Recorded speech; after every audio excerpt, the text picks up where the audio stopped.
తాకట్టులో ఉన్న బంగారాన్ని విడిపించి ఆ రోజున్న మార్కెట్ ధర కట్టి మిగిలిన డబ్బును మీకు అందిస్తుంది కొమ్మూరి గోల్డ్.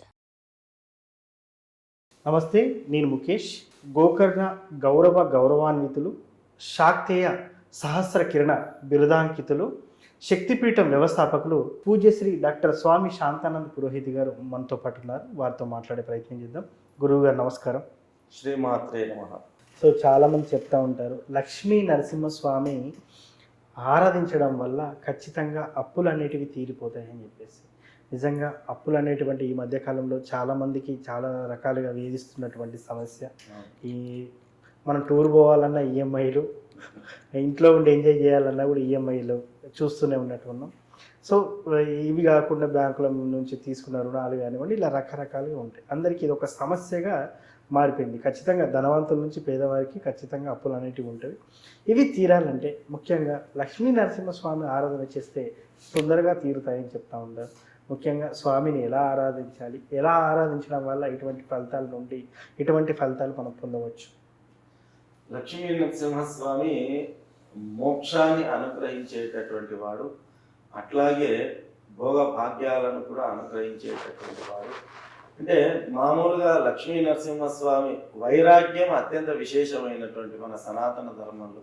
అటు వైరాగ్యం కలగాలన్నా స్వామి అనుగ్రహం కావాలా, వైరాగ్యానికి విపరీతమైనటువంటి భోగభాగ్యాలు అవి కలగాలన్నా లక్ష్మీ నరసింహస్వామి అనుగ్రహము తప్పనిసరి.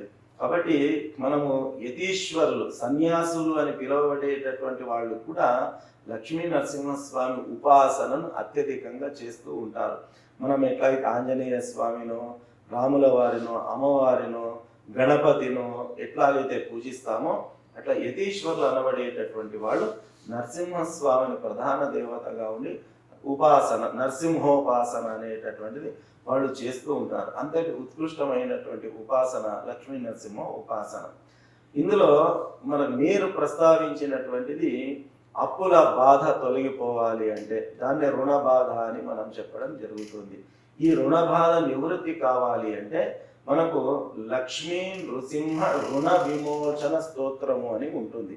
అంటే ప్రత్యేకించి రుణ బాధల నుంచి విముక్తి పొందడానికే ఆ స్తోత్రాన్ని చేయడం జరిగింది. మనకు అట్లాగా 3 స్తోత్రాలు ఉంటాయి ఈ రుణ బాధల నివారణ కావడానికి. ఒకటి రుణ విమోచన లక్ష్మీ గణపతి స్తోత్రము అని ఉంటుంది, రుణ విమోచన లక్ష్మీ నృసింహ స్తోత్రము అని చెప్పి, రుణ విమోచన అంగారక స్తోత్రము అని చెప్పి, ఇవి 3 ప్రత్యేకించి ఈ రుణ బాధల నుంచి విముక్తి పొందడానికి ఈ 3 స్తోత్రాలు మనకు వాంగ్మయంలో ఇవ్వబడింది. అందులో ఈ రుణ విమోచన లక్ష్మీ నృసింహ స్తోత్రము అత్యంత విశేషమైనటువంటిది. ఏకకాలంలో లక్ష్మీ నారాయణులను ఇద్దరిని కూడా ఆరాధించేటటువంటి గొప్ప సువర్ణ అవకాశం మనకు ఈ స్తోత్రంలో మనకు లభ్యమవుతుంది. కాబట్టి మనము ఆ స్వామివారిని చిత్తశుద్ధితో మన సంకల్పం చేసుకొని మనకు ఉన్నటువంటి బాధలన్నీ తొలగిపోవాలనేటటువంటి ఒక సత్సంకల్పంతో స్వామివారిని మనము పూజించి ఆరాధించి నిత్యము కనీసం 3 సార్లు అయినా ఈ స్తోత్ర పారాయణాన్ని మనం చేసుకొని అలాగే కలకాలం దీన్ని కొనసాగించినట్టయితే తప్పకుండా ఈ రుణ బాధల నుంచి మనం విముక్తి పొందేటటువంటి అవకాశం ఉన్నది. అత్యంత సులువుగా బాధల నుంచి దూరం అయ్యేటటువంటి మార్గాల్లో ఇదొక మార్గము. లక్ష్మీ నృసింహస్వామి ఆరాధన, ప్రత్యేకించి లక్ష్మీ నృసింహ రుణ విమోచన స్తోత్ర పారాయణ అనేది మనకు అత్యంత శీఘ్రంగా ఫలితాన్ని ఇచ్చేటటువంటిది. కాబట్టి దీని అక్షర దోషాలు లేకుండా గురుముఖత నేర్చుకొని ఈ స్తోత్ర పారాయణాన్ని చేస్తే బాగుంటుంది. స్వయంగా స్తోత్ర పారాయణ చేసే అవకాశం లేనటువంటి వాళ్ళు, సమయావకాశం లేనటువంటి వాళ్ళు, లేదా మాకు చదవడం రాదు అనుకున్నటువంటి వాళ్ళు సద్బ్రాహ్మణులను పిలిపించి వారి సంకల్పం చేయించి వారితో మన ఇళ్లలో పారాయణం చేయించినప్పటికీ కూడా మనము ఉత్తమ ఫలితాలను పొందేటటువంటి అవకాశం ఉంటుంది. గురువు గారు, ఒకవేళ ఇది మొదలు పెట్టాలి అని అనుకుంటే ఒకవేళ ఎన్ని రోజులు చేయాలంటారు? ఎన్ని రోజులు చేస్తే ఫలితం చూడవచ్చు అంటారు? ఇది లక్ష్మీ నృసింహ రుణ విమోచన స్తోత్ర పారాయణం అనేటటువంటిది మనము ఇంతకుముందు నేను ప్రస్తావించినటువంటి రీతిగా మండల కాలము విశేషమైనటువంటిది. 108 రోజులు నిరంతరంగా పారాయణం చేస్తే కూడా మనము త్వరితగతిన ఆ సమస్య నుంచి నివృత్తి పొందేటటువంటి అవకాశం ఉంటుంది. కాబట్టి 108 రోజులు నిత్య పారాయణం, రోజుకు 3 సార్లు, కుదరని పక్షంలో మండల కాలం 41 రోజులైన ఈ స్తోత్ర పారాయణాన్ని చేస్తే బాగుంటుంది. ఇది మనకు మానసికంగా ట్యూన్ కావడానికి ఈ కాల వ్యవధి అనేటటువంటిది మనకు ఉంచారు. 41 రోజులు 108 అనే కాకుండా ప్రతిరోజు కూడా కొనసాగిస్తూ ఉండడం అనేది ఉన్న బాధలు తొలగిపోతాయి.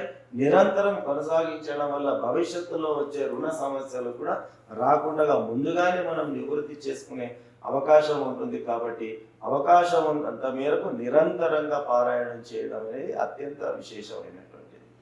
నిరంతర పారాయణ చేయడం వల్ల మంచి ఫలితాలు చూడొచ్చు అంటారు. మరి నిరంతర పారాయణ చేస్తున్నప్పుడు ఇలాంటి అంటుముట్టుతో సంబంధం లేకుండా ఉండొచ్చు అంటారు. ఎప్పుడైనప్పటికీ కూడా మగవాళ్ళకైతే ఎలాంటి సమస్య అనేటటువంటిది ఉండదు.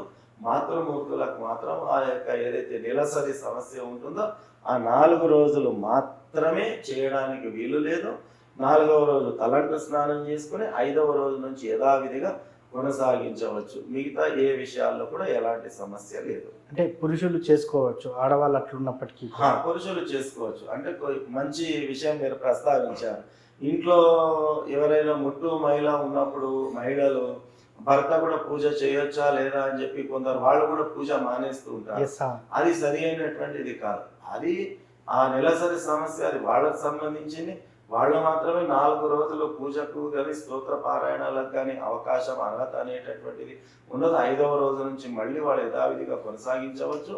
వాళ్ళ సమస్య అలా ఉన్నప్పటికీ కూడా ఆ సమయంలో కూడా పురుషులు ఎంచక్క పూజ, ఈ స్తోత్ర పారాయణాలు అనేవి ఎంచక్క కొనసాగించాలి. కాకపోతే మనము ఆ రకంగా నెలసరి సమస్య ఉన్నటువంటి వాళ్ళను తాకడం కానీ, వాళ్ళ వస్త్రాలు ముట్టడం కానీ, లేదా వాళ్ళు దేవతా గృహంలో రావడం కానీ, దేవతా పూజలకు సంబంధించిన వస్తువులను స్పృశించడం కానీ, అలాంటివి జరిగే అవకాశం ఉన్న సందర్భంలో మనకు పవిత్రత అనేది ఉండదు. కాబట్టి అటువంటి సందర్భంలో ఆ 3 రోజులు కూడా ఎవరు ఎక్కడ ఏం చేయకుండా ఉంటారు. కాబట్టి అలాంటి సమస్య లేకుండా ఉన్న వాతావరణంలో పురుషులు ఎంచక్క వాళ్ళు ఈ శుచి శుభ్రత ఉన్నది, అలాంటి సమస్య ఏమీ లేదు అనుకున్న సందర్భంలో వీళ్ళు కొనసాగించడంలో ఎలాంటి అభ్యంతరం లేదు. సో మొత్తానికి లక్ష్మీ నరసింహస్వామికి సంబంధించినటువంటి రుణ విమోచన సూత్రం చదవడం వల్ల ఎటువంటి ఫలితాలు చూడొచ్చని చాలా చక్కగా చెప్పున్నారు గురుగారు. ముఖ్యంగా అప్పుల బాధతో బాధపడుతున్నటువంటి వారు ఈ సూత్రాన్ని చదవడం వల్ల చక్కటి ఫలితాలు చూడవచ్చని మంచి వివరణ ఇచ్చారు. ధన్యవాదాలు. శ్రీమాత్రే నమః.